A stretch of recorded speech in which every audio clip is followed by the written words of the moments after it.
Joining us as well, my colleague and friend from California, Eric Swalwell. I'm going to turn it over to the Vice Chair, and the Vice Chair will then ask Mr. Swalwell to make some remarks because we had a special guest today. Governor Martin O'Malley from Maryland came and spoke to the members of the Democratic Caucus about his efforts to become the next President of the United States. And then we want to move then to our ranking member from Appropriations, Ms. Lowy, to give us some information on where things stand on the efforts to make sure we don't see another government shutdown, which could imperil not just the jobs of so many people, but the day-to-day working affairs of so many Americans who depend on our government to help make sure that everything is running. And before we begin with any of that, I think as much as some of us had a festive time with our family, once again, we have to take a moment to pause to express our thoughts and prayers to the victims and the families of the shooting in Colorado Springs at the Planned Parenthood clinic. It's not only distressing when any type of mass shooting occurs, it's even more distressing when there seem to be signals that the cause and the basis for this really lead us to be concerned as American citizens because we might be targeted because of the places we frequent or the values we hold. And I think what we want to convey is that this was a time of giving thanks, and it's hard for some of the families in Colorado Springs today to feel that they can give thanks. Our hearts and prayers, as I said, go out to them.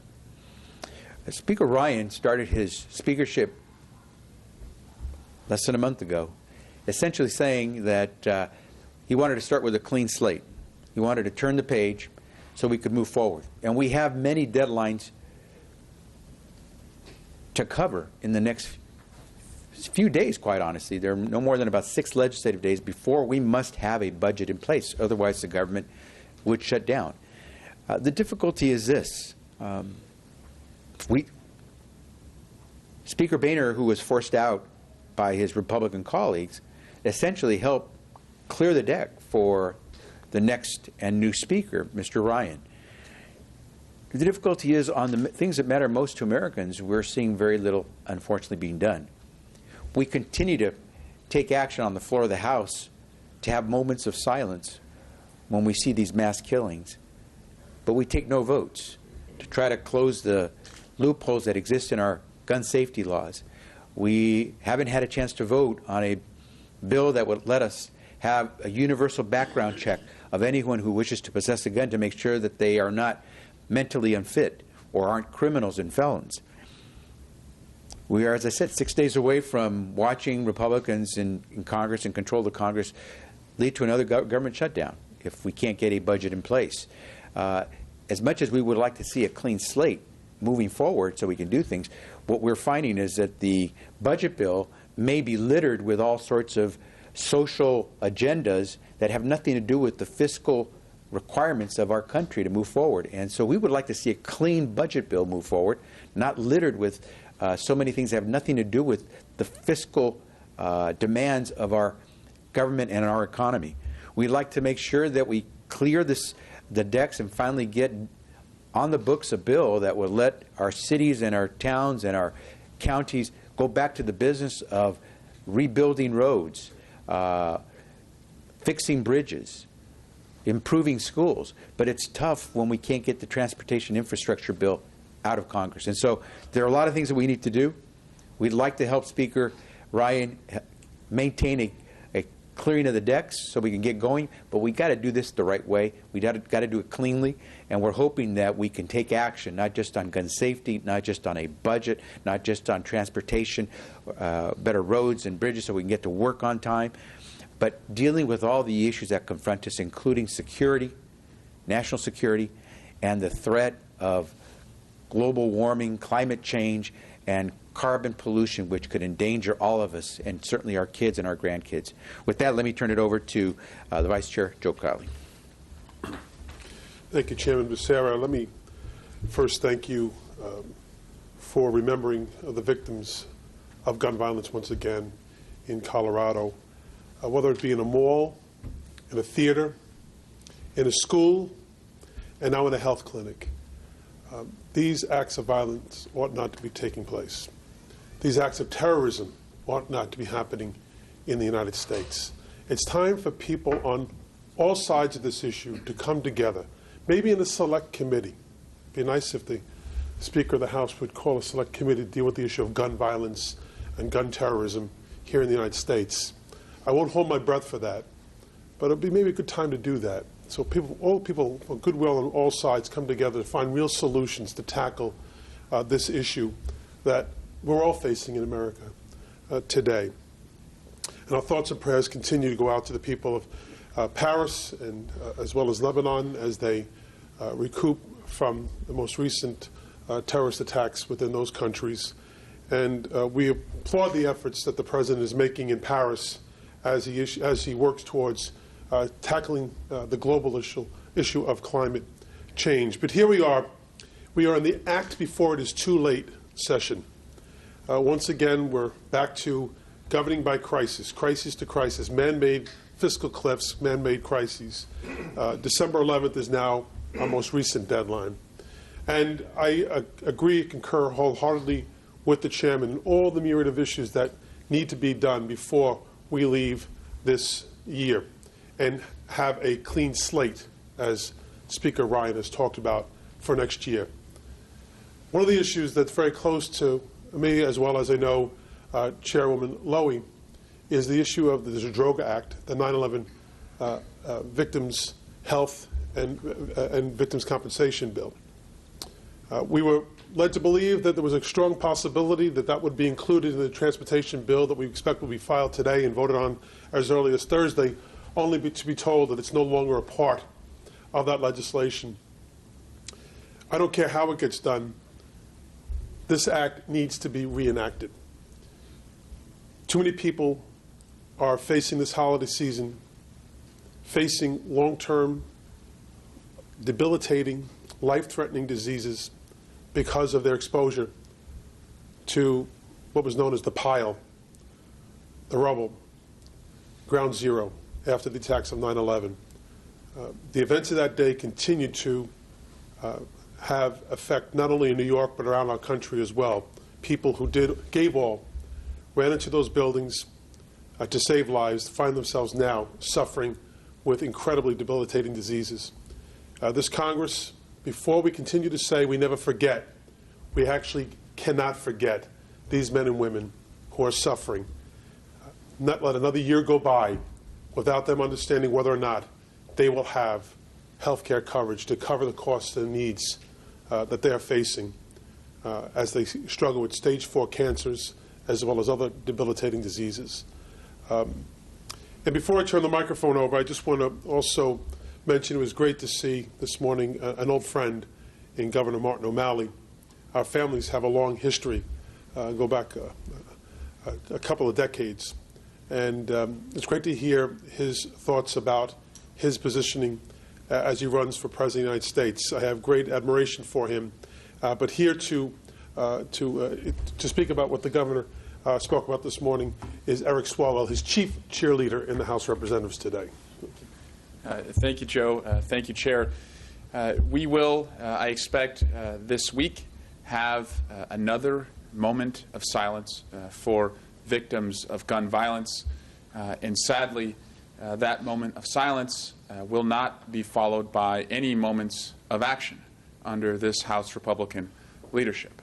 And moments of silence, while they honor the dead, if we remain silent after acts like this occurred, they are just empty gestures.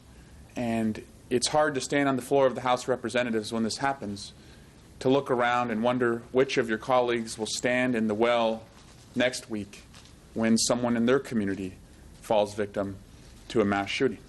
And if there's any pattern, it's that it could be a Republican, it could be a Democrat, it could be from the East Coast, it could be from the West Coast, it could be from the Midwest or the South.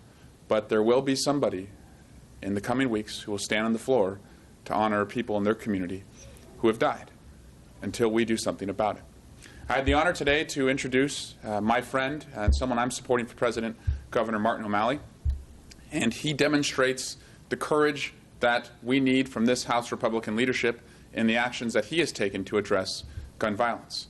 As the governor of Maryland, after the terrible tragedy in Newtown, he helped marshal through some of the most sweeping gun violence measures any state has taken, from universal background checks to licensing and fingerprinting to also limits on ammunition purchases. He is also calling to reduce gun violence by 50% over the next 10 years, setting a clear deadline and a goal for our country to aspire to, but also meet, so that these types of tragedies do not continue to haunt and hurt people in our country. And with that, I'd be happy to introduce someone who can talk about what's going to present itself in the days and weeks ahead before we convene here, our ranking member of the Appropriations Committee, the gentlelady from New York, Ms. Lowy.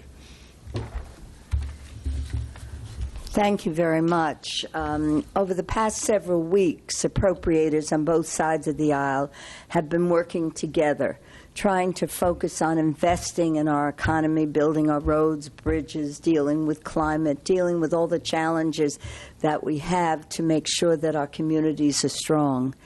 Time is not on our side. We're hoping we can complete the process by the designated date, which was December 11th.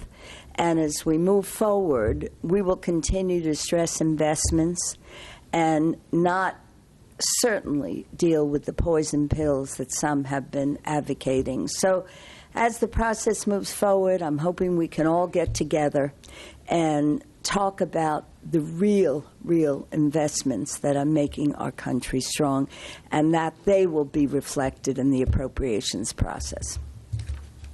We'll take questions. Congressman, one of the items that NCLR and other civic groups are calling for is renewing the tax credits. Can you give us the lay of the land in terms of what's going on with those tax credits for low-income families? And also, what are your expectations with all the different issues that you raised today that they will be passed, by the end of the year? Well, they're ongoing discussions, as Ms. Lowy mentioned. We know it's very fluid. There is no solution yet, no resolution, I should say, to any of these things, whether it's the budget side of this discussion or the tax side of the discussion. But we know that there are ongoing discussions. It would be speculation for me to say more than that, but you've heard, as we've heard, any number of ideas that are out there, any number of items that would be proposed, but it'd be unrealistic for us to, at this point, give you some kind of concrete idea of where this will go. I do believe that it's fair to say that most of us want to make sure that whatever we do will help, as Ms. Lowy said, help us create more jobs, expand the economy, and do it in a way that's fiscally responsible. So all of us, I believe, here in the House and in the Senate are waiting to see if there will be something that we can vote for rather than just see something we have to vote against. Can I just add to that, as also a member of the Ways and Means Committee with Chairman Becerra? The Democratic Caucus, our priorities are the Earned Income Tax Credit. Our priorities are the Americans' Opportunities Tax Credit. Our priority is the Child Tax Credit, the expansion thereof, making those permanent. We think that's the right thing to do to help the struggling middle class and the working poor in this country. That's what we expect to see happen at some point. Now, it may very well be that it goes back to another 2-year extender or 1 year retroactively, and maybe 1 year going forward. We don't know yet. So, but I think it's important, I think, as the chairman stressed, what the values of our caucus are reflective in what our priorities are in terms of these negotiations, and those are the things that we put first. Lauren? On that note, the Nicole Hudson bill was supported by a quarter of your conference. Is that still considered a poison pill if something similar was attached to the omnibus when it did have at least would have been a veto-proof majority of 2 Republicans who were absent voted? And Nita, you may want to respond to some of this as well. I would just say that the President's made it very clear what we need to do with regard to having a tough regime in place, a tough process in place for anyone to come into this country. And the fact that so few Syrians have made it through the refugee process makes it very clear that the process is extremely difficult for anyone to go through, especially if you're a male adult. And so my sense is that when you start talking about inserting things that are controversial into a fiscal and essential bill that could lead to a government shutdown unless we get the work done, we're going to experience what we did just a few years ago when Republicans tried to shut down the Affordable Care Act through the budget bill. I think that Ms. Lowy can respond best, but I think we're trying to avoid seeing the government shut down because people are trying to foist their agenda onto a budget bill. I guess my question is, how willing are Democrats to go to the Why don't we, or let me ask Nita. Well, I just want to say the chairman answered your question very thoughtfully, and we've moved beyond that bill, frankly. Not only the president, but Democrats and some Republicans are talking about reforming the visa waiver program. There are people coming into our country on the visa waiver program that is a concern to all of us. We're also concerned about homegrown potential terrorists here. So that bill had a vote. It's passed. I don't expect it will be part of the appropriations process. We have serious work to do on appropriations. If we're going to continue to invest in our economy, build a strong economy, invest in our schools, our roads, our bridges, creating jobs, then we have to make sure those investments are included in part of an appropriations bill and poison pills aren't bogging them down. And the continuing discussions, I would hope, would result in a constructive appropriations bill, a constructive omnibus that will represent the values of the American people. Let me say that the passage of the McCall Act was not one of the finest moments in the history of the House of Representatives, and I think history will show that to be true. I've been saying that it takes longer to change a post office name than it did to pass that bill. Note the president was out of the country when that bill was initiated and then ultimately passed in the House of Representatives. I think it's a diversion. I think they think they're onto something.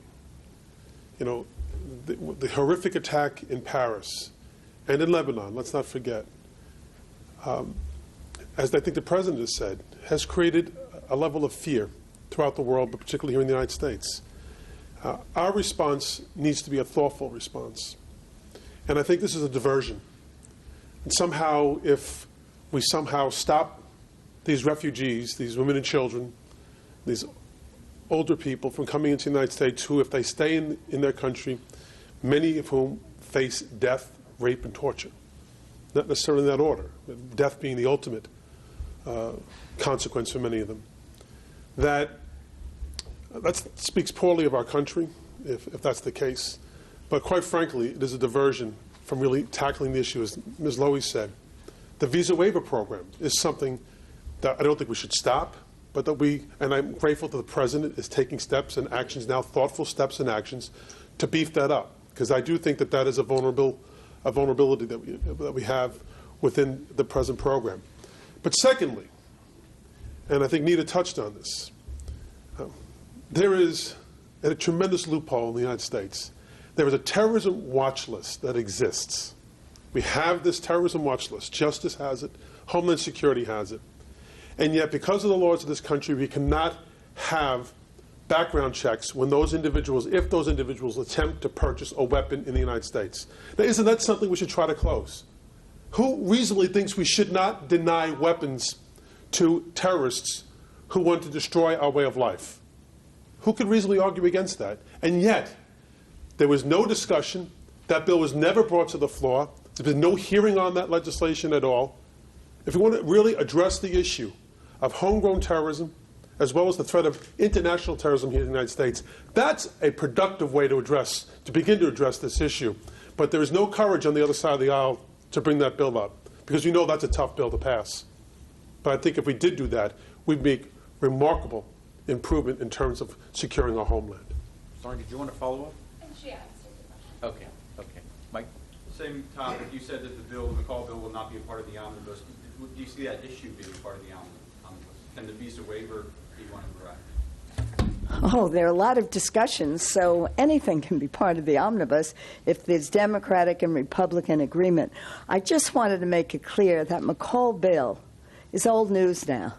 And frankly, any Syrian refugee that wanted to come to the States wouldn't come here in a more than 24-month period.